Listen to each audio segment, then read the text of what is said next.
All right, guys, welcome back. This is our first interview for 2023, which is so crazy, but also I'm super duper excited.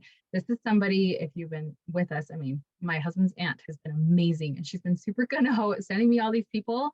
And then I've kind of found him through other people on social media, but I am so excited we have Brady on from Rod's Heroes. And what he does, as you guys know, I'm an adoptee from Colombia and he does a lot with Colombia. And I'm not going to go too much into it because I want him to share everything. And he has a magical story too with like just himself, but also his family. So I'm super excited for him to share everything that he's going to share with us tonight. I will go ahead and turn the time over to you, Brady. Happy to be here. Thanks for having me on as a guest. It's going to be a lot of fun to share a little bit about what we're doing and some of the fun things that we're involved in. I'm so excited. Yay. It's going to be super Where cool. would you like me to start? There's a lot that we can cover. I don't even know. Kind of let's maybe go into what you were like telling us right before we even hit start, kind of like with your kids. Let's start with that with your babies that you and your wife have. Yeah. So my wife and I celebrated our 20th anniversary this last year, and we were blessed to have four amazing kids. Biologically, my second child has Down syndrome, so that was a shock and a surprise when we found out that Nash has Down syndrome. We found out after he was born, but has turned into become what we would consider one of our family's biggest blessings. Definitely, we after having our fourth child, Andrea and I felt in our hearts that we should consider adoption. And we felt that we should consider adopting another child that has Down syndrome. And so we pursued that. We followed what our heart was telling us. We adopted our son Cooper from Tianjin, China in 2016, when Cooper was, we guesstimate, about 4 years old. We have no idea exactly what his birthday is. Cooper's story was he was found on a street corner of 16 million people. A big city of 16 million people, when they guesstimate he's about 6 months old. And we got him when he was 4 years old, and he's crushing it. He's doing amazing. He's an absolute rock star. We shortly thereafter, my wife came to me and said, Brady, I think we should consider foster care. And I'm like, no way, absolutely not. And she said, why? And I said, because all the reasons that you probably hear with foster care. I don't want to put our other kids at risk. We're so busy as it is right now. How will we find the time? Is how is this going to work out? And she just encouraged me. She said, I want you to ponder it. I want you to pray about it. And I just want to invite you to do that. And she was persistently patient, I would say. She was actively patient for a number of weeks, months. And finally, I took it to where I really did, in humble prayer, ask if it's something we should do. And the answer was not just yes, but absolutely yes, move forward. So we did that. And we did that with the intention, not necessarily to adopt, but the intention to more just help and help kids and be able to be a good place for family or for children to go while they're trying to be united with their kid or their families, their moms, their dads. But our first placement, ironically enough, they were supposed to be with us for 1 to 2 weeks. That went for 2 months, 3 months. It went for 1 year, 2 years. And on the third year, just after the third year, we were fortunate to adopt them just this last August. So that gave us 7, which is a lot. And so there's a good chance you're going to hear one of these kids in the background while we're doing this podcast. And then, last but definitely not least, shortly thereafter, just this last September, early one morning, I was just in a quiet time in the early morning, and Andrea and I were writing in our journals, and man, I had that feeling come back of we need to adopt again. And it's like, my goodness, we've got 7 kids as it is. And I shared that with Andrea. She said, I'm super thankful that you feel that, because I've been feeling that for a few weeks now. And she said, who should we adopt? And I'll get into some of the work that we've been doing in Colombia. And my heart said, we should adopt a child from Colombia. And she said, which child? because we've met a lot of kids down there. And I said, I don't know. Let me think about it. My mind kind of went to some of the little boys that we had met, and those, cute kids. And she said, we should adopt the group of siblings. And I'm like, oh man, that's a lot. And the sibling group, as they're referred to, are a group of 4 children, ages 16, 14, 11, and 9, Wow. that are 2 boys, 2 girls, all siblings, and have been in foster care for multiple years. And she said they're going to age out, like they're going to be split up. And I think that we should be the ones to adopt them. And I said, let me think on it for a day or two. And by that night, I knew. Yeah, I knew. So that's what we're in the process of. That'll give us 11. And I just keep saying we'll just add one more at some point in time for an even 12, right? But where we're at as the Murray household goes. No, that's like that. I don't even have words for that, because that's amazing. Like for you and your wife, like I truly admire people that can just do that, open their hearts, open their Right. homes, and just like, Mhm. because kids are, Delancey doesn't have any, but she's got nieces and nephews, and I have 3 kids, and I feel like 3 I'm trying to juggle, but like, like that's a lot of kids, and it just shows what kind of heart you guys have. Like Mhm. amazing, like amazing. I do have one question about like how did you get into Colombia? Like, because you said your first was from not from Colombia, so what made it so you guys actually got involved with doing things with Colombia? Yeah, for sure. So that story started actually 10 years ago, almost 11 years ago now. When this is prior to any of us to us adopting at all. We were living up in Idaho at the time, and we came across an ABC News story that talked about a family that was adopting a little boy or a little girl from Ukraine, the Cox family. And I started to research that, and I found out that many kids, when they're born in a developing country, that oftentimes they're abandoned and they are left, and that's a pretty extreme circumstance, that they're left in institutes, mental institutions, adult mental institutions, orphanages. It was rough. And we saw that the Cox family was adopting a little girl that has Down syndrome. We, having a son that has Down syndrome, we thought we've got to help these kids that have Down syndrome, because they're innocent. They're so pure. Even as adults, they're innocent and pure. And we wanted to help them. And so my wife and I thought, well, let's try and do this. Let's try and help one of these kids. And we chose a kid named Eli in Lithuania that was 4 years old. Nobody had ever inquired about adopting him. And we thought, what if we raise an adoption grant for him? Let's see what happens. And so it was Christmas time.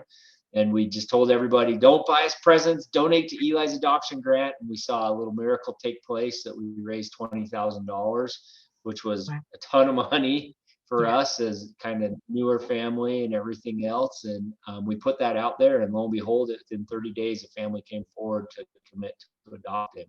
And we're like, this is cool. Let's keep doing this. And Andrea and I, let's figure out more ways to raise awareness, and more importantly, let's raise funding for these kids, because that gap to try and get a kid international adoption, it's not cheap. Mhm. It's 30 to 40,000 bucks for international adoption, and that's just a lot for a lot of families. And she goes, well, I got an idea on how we can raise some money. I'm like, tell me. And she said, you've always wanted to do an Ironman triathlon. And so I have this idea that if you go and do an Ironman triathlon, which is it's a race that you do 2.6 mile or 2.4 mile swim, 100-mile bike, and then you run a marathon. You do that all consecutively. She goes, we can do that, and we can raise some awareness and maybe raise some funding for another kid. And I looked at Andrea and I'm like, great idea. Why don't Ironman triathlon? At the time, I admit I had kind of aspired to want to do an Ironman. I had done those little baby triathlons, but like to go do a full Ironman, that was just crazy.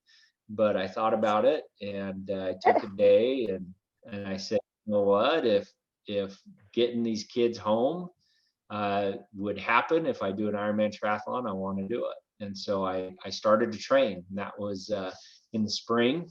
It was a lot of work and a lot of sacrifice. And then I started to see some miracles happen. And I learned very quickly that year that when we allow ourselves to get caught up in a cause bigger than ourselves, we witness miracles. And I've learned very quickly that I believe in God, and I believe that God has a very special place in his heart for children that do not have parents, and in particular kids that have Down syndrome or other special needs that are in need of a family. And I saw miracles transpire.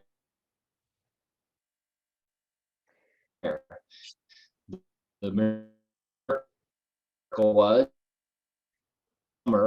I was training. I'd been training for a number of months. I got a phone call from a gentleman that he said, Brady's son that has Down syndrome, and I'm also an Ironman triathlon. This year's presenting sponsor of the Ironman World Championship, and we want to invite you to come to Kona, Hawaii, and race in the Ironman World Championship, and we're going to feature your story on NBC and tell the world about these kids.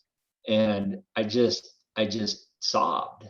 Like, how do you plan that, right? It's like, true. Yeah. How do you say I'm gonna do a race so I can get on NBC and tell the world about these kids and get these kids adopted? Like, you don't plan that. But that October, I went to Kona and I ran the Ironman World Championship and got put on NBC, and we had people from all over the world reaching out, and that's what started Rod's Heroes. Rod's originally stood for Racing for Orphans with Down Syndrome. That's what that acronym stands for, and that's how we got started 10 years ago.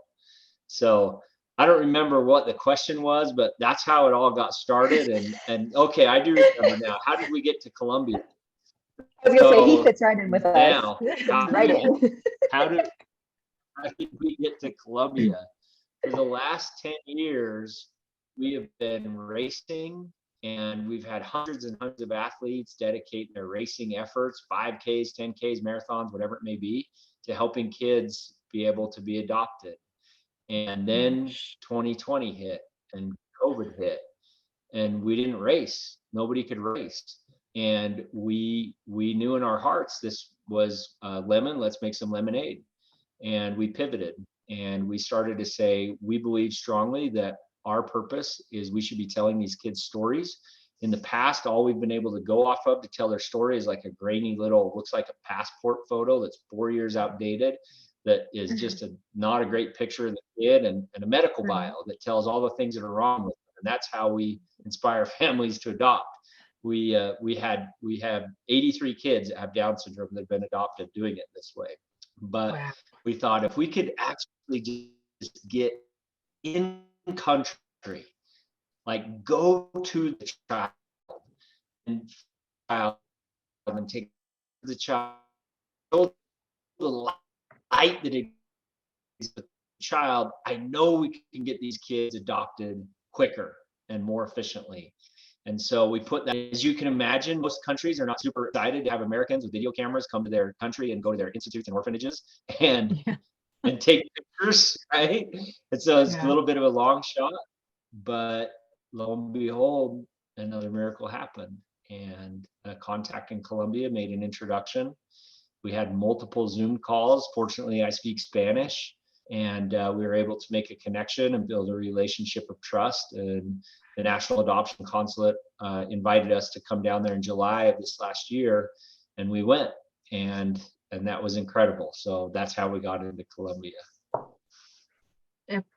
Oh, it warms my heart so much. And just like everything that you said, like even previously, because me and Delancey, we are very faith-based. We are different religions. I'm probably the same. Are you Latter-day Saint, Brady? That's what I am. Okay, that's what I am. And Delancey's in Mississippi, but still we both have such a strong belief in God, and we find that common ground with God. And so just like to hear you say, like, you just let those miracles happen, it just gave me chills, because it's so true. Like, people, like, when you just, I love how you just let it run, and it has run into this beautiful, big, like, just amazing thing. And okay, Delancey, you can ask questions, because I've been talking like crazy. Well, it's one of those things of, like, as I was listening, and I'm sitting here like running through my head like the different things of where I've just like started, like, I put my faith in God and like just trusted him, like, you know what, I trust you, just go ahead.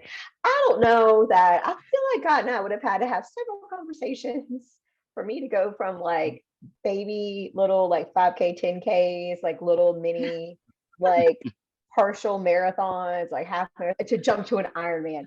Melina, I don't know if you've ever like, because there's a woman in our church. She's actually on our worship team that does Ironmans, and she is a brick house. Like she is like Amazing. she's amazing. Like she's Yeah. like she's amazing.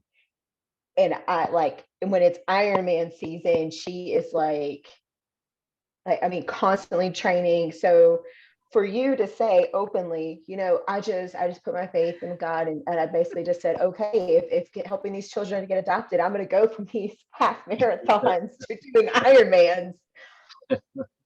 That's a lot of, I feel like that's a lot of faith. It And is. so, but to me, that just shows like how pure the intentions are, how pure of heart it is. And I, I it just, I guess my biggest question on that really is about the Ironman thing. Did at any point in time in the middle of the Ironman, did you have to constantly remind yourself your purpose of doing it so that you didn't like sit down and stop? Because I feel like just the marathon, the 26 miles would kill me.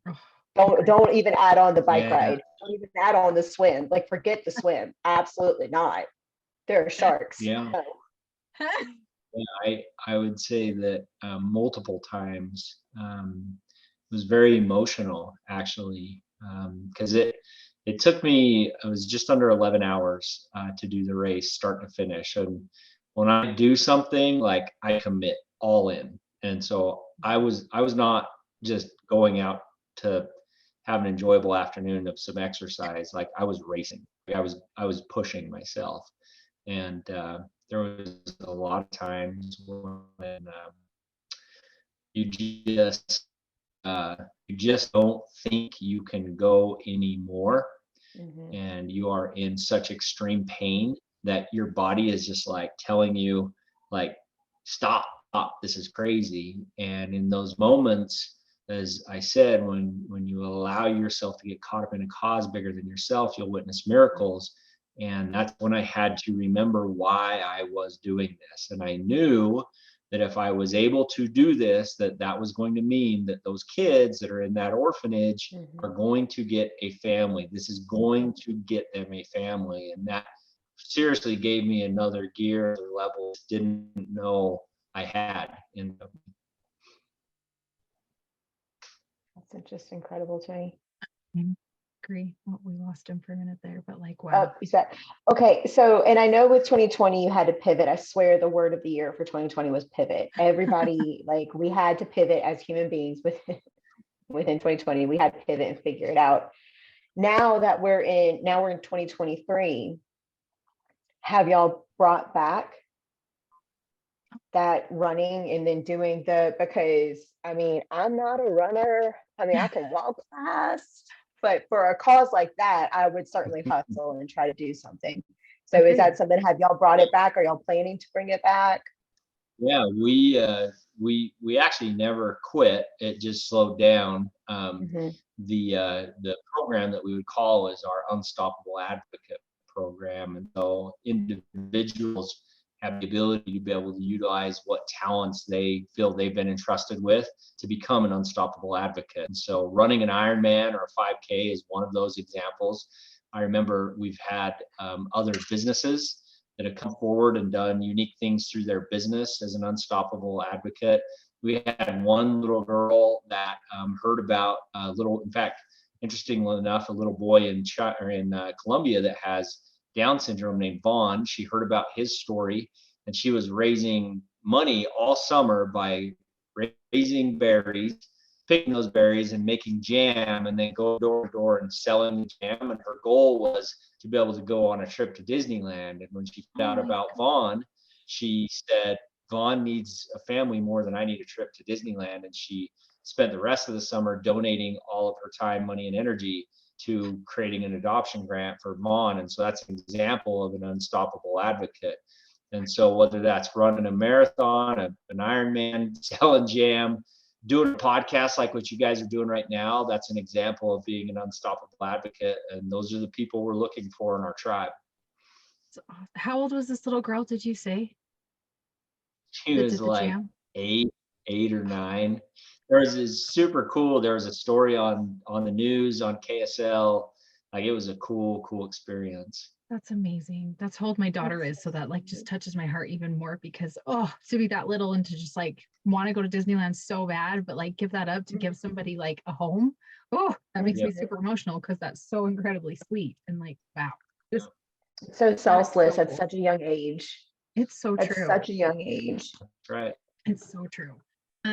Okay. Can I ask about this? Because you kind of shared with us before. Can you share, like, you don't have to, I don't even know how to bring it up, but like Yeah. you're an adoptee as well. Like, did you like, which I think is so cool. We just found that out right before. So like, you don't have to, but do you want to share maybe a little bit about that? I'd love to share. I'm very open about Awesome. this. It's something that it's who I am. It's part of my heritage. It's what I'm proud of. And I feel like these experiences that I was entrusted with at a very young age, starting at the age of 2, has been preparing me to be able to do this work that I'm doing right now. And I just, like I say, I'm a man of faith, and I believe wholeheartedly that we all have divine gifts, and we're all in essence blessed with experiences and life experiences, and that we're in the place where we're at right now for a reason, and that reason is to help other people and to be able to be an instrument in God's hands. And so when I was born, to Danny Gomez and Elaine Whitmore. And so I was born Brady Gomez. And my parents were very young at the time, and as often is the case in a young marriage, it didn't work out, and they were divorced when I was 2 years old. My mom later remarried about a year or two later to a man by the name of Reed Murray. And as you can see, I have like dark hair, dark eyes, and Reed is like towhead blonde and like bigger than me, big heavy set guy, big strong guy. And from the very first moment that he met me, my mom told me, she said he loved you and he treated you like his son, all while we were dating. And she said, and she's told me this many times, she said, I believe a large part of why your dad wanted to marry me was because he wanted you to be his son. And so they got married when I was like 4. And all throughout this time, though, I still had a relationship with my birth father. I still, to this day, have a wonderful relationship with my birth father, with Danny Gomez. And all throughout my childhood, I called myself Brady Murray, even though my legal name was Brady Gomez. And my dad, Reed, my adopted father, was my coach. He was always helping me. Like he treated me like his son. And my birth father, Danny, was also extremely supportive, and he was very supportive of me as a person. We didn't get to spend a lot of time together. I would see him maybe 2 or 3, sometimes 4 times a year maximum. But he was always super, super supportive of me. And it got to a place where when I was 13 years old, I just felt like I wanted to make it official and be adopted as Brady Murray. And so I went and I asked Reed how he felt about that. And obviously he was way emotional and very like, absolutely, like, I would love this. This is a dream come true. But at the same time, I remember and still to this day feel that weight and that just those feelings for my birth father. I knew I was going to have to go to him and ask my dad, ask Danny if he would be open to me being adopted by Reed. And that was a tall order for a 13-year-old boy to be able to go and do that. Mm-hmm. And I will never forget what my father said. He said, son, I love you no matter what you call yourself, or choose to call yourself your last name, you will always be my son. And if this makes you happy, and I 100% support this, and I give you my blessing, you will always be my boy. You will always be my son. It was just like a really tender experience because I know that was not an easy experience for him. And the day of our adoption came, we went to court, and I remember the judge saying that, I don't get to have happy days in my courtroom very often, but this is one of those happy days. And we signed the papers and everything was great and it was official. But I also knew earlier that day that my birth father had to go to that same court and sign those papers in saying that he was okay with relinquishing his rights as my parent so that I could be adopted. And so that was 30 years ago. I'm 44, 31 years ago right now. And I would say that has contributed largely to my approach in how I've approached adoption as a whole. And so Cooper, my son from China, I don't know his parents, but I see them as my teammates. And someday I know I will get to meet them, and that together we're raising this son, right? Together we're raising this son. And I do fortunately know my little girl's mother, because we fostered them for 3 years, and we made it an absolute point with her, with Jessica, that she was a part of us. Like, we together are coming together in the purpose of raising these children together. That it's not something that we just do, alone. And we recognize that there's areas in her life that she's struggling with, and we're there for her. We're her teammate, because we have this mutual relationship and this mutual responsibility to raise these kids. And I'll never forget the day, it was Christmas 2 years ago, that Jessica asked us, Andrea and I, she said, I want to talk to you. And we sat down, and she said, guys, I'm trying to get my girls back, and I love them with all my heart, but I know I will not be able to give them the life that you will be able to give them. And she asked us if we would be open to adopting her little girls that we were fostering at the time. And I look at that as an example of, she knew we weren't trying to take them from her, and we weren't trying to replace her. We weren't making her a bad person. She's not. She's amazing. She's the one that gave life to these kids and made them who they are right now. And so we told her, we said, absolutely, we will give everything in our hearts to these little girls, and know that we're in this together, and that you are going to be a part of their lives for the rest of their lives. As much as you want to be, we want you to be a part of their lives. And that's how we approached it. And so now with our last adoption, with this group of 4 siblings from Colombia, we are going to talk to them obviously about this, because I don't know if they want to have a relationship with their family, or if they want to know, or anything like that. But I know that I like, we're going to celebrate every Colombian holiday. I'm going to become the best Colombian cook. We're going to go to Colombia as much as they want to. We are going to go and we're going to see their family. And if they have grandparents or aunts or uncles or whatever, like, they are now our teammates as well. And so we are in this together. And ultimately, that's the purpose in my mind of adoption, is individuals putting their personal interests or egos or pride aside, and coming together with the purpose of these kids, doing what's in the best interest of these kids. Oh my gosh, we need more people like you. You could probably see me and her crying, because it's just I was about to say, I'm like, stop crying, stop crying, stop crying. God, it's just so amazing. And like, to hear that about your birth dad, and then to hear that how like him doing what he did has helped like you into, understanding like it's a team effort going in. And I think, and I know Delancey thinks the same thing. We think it's so beautiful how adoptions now are so much more open, and they have that with their parents, like, I'm international, and I did find my birth mom about, goodness, like, it's been a long time now.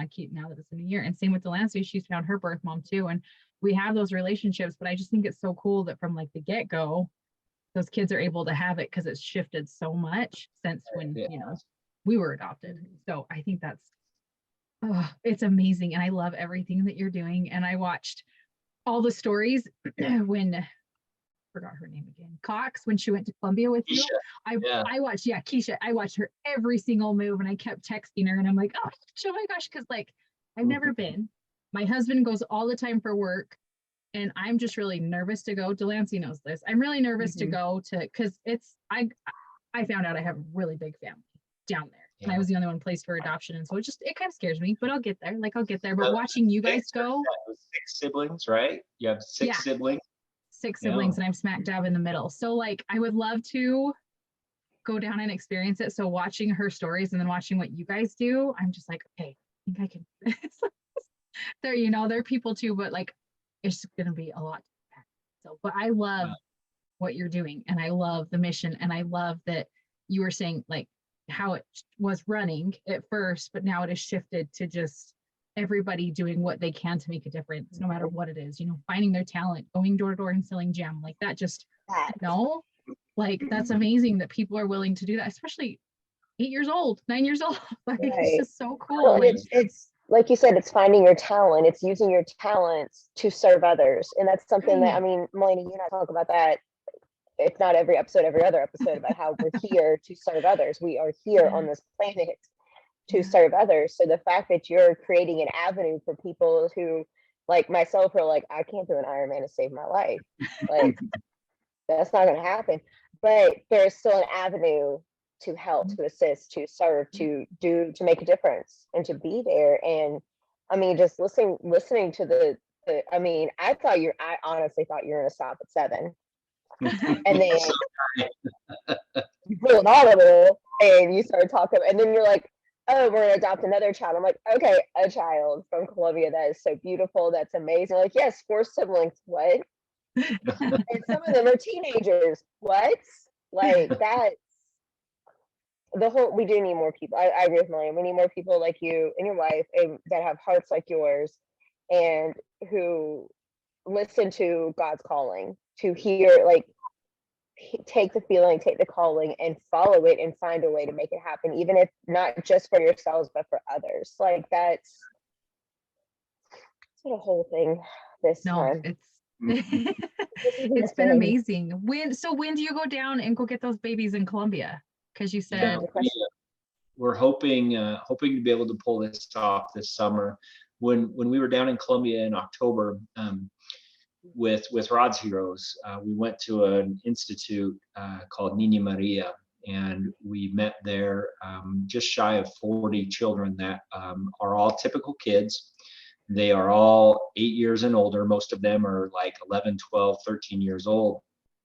And we've been charged with helping these kids to find a family, which was a big weight.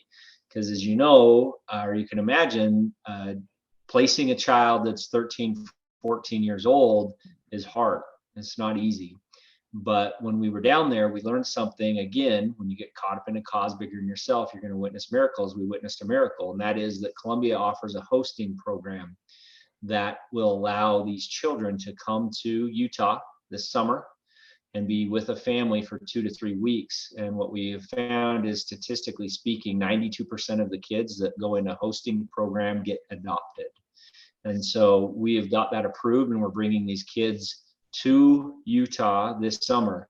And so my hope is that we're going to be able to adopt our kids from Pasto in August, which is right after we have these kids coming for the hosting program with families this summer in Utah.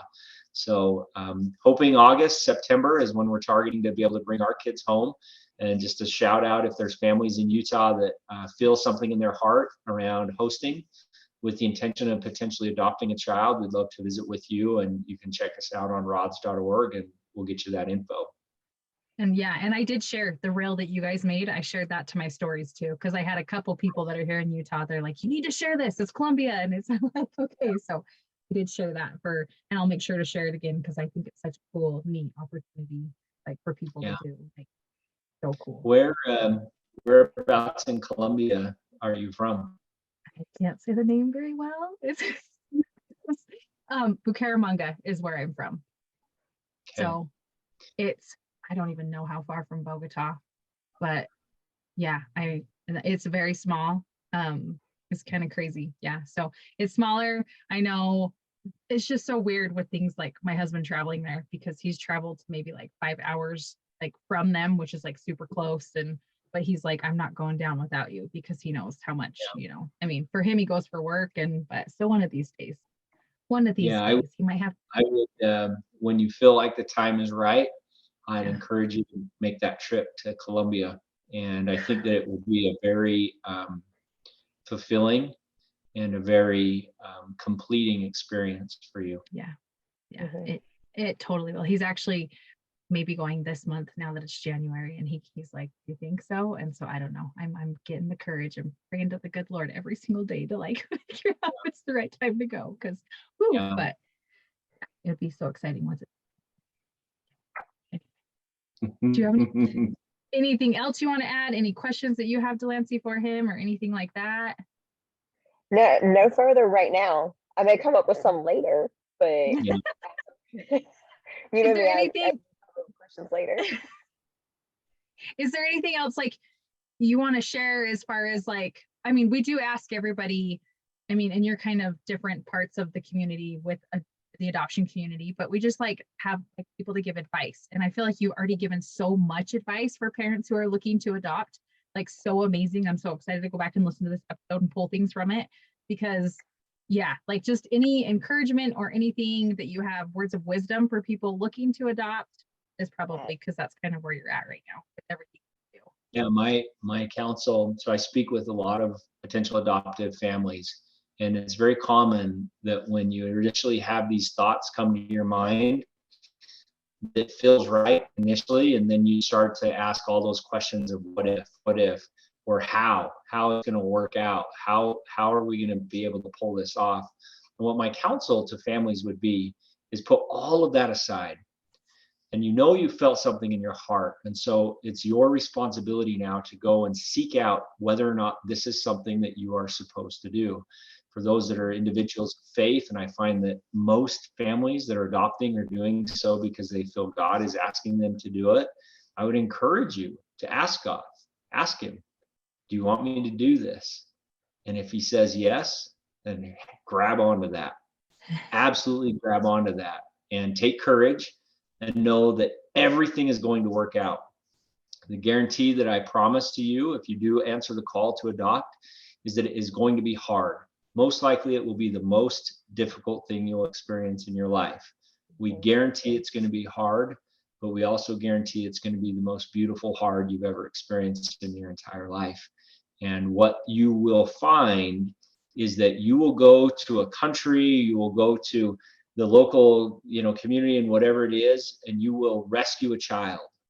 And in turn, that child is going to rescue you, and is going to impact you and your children and your grandchildren for generations to come in making that selfless decision to answer the call to adopt.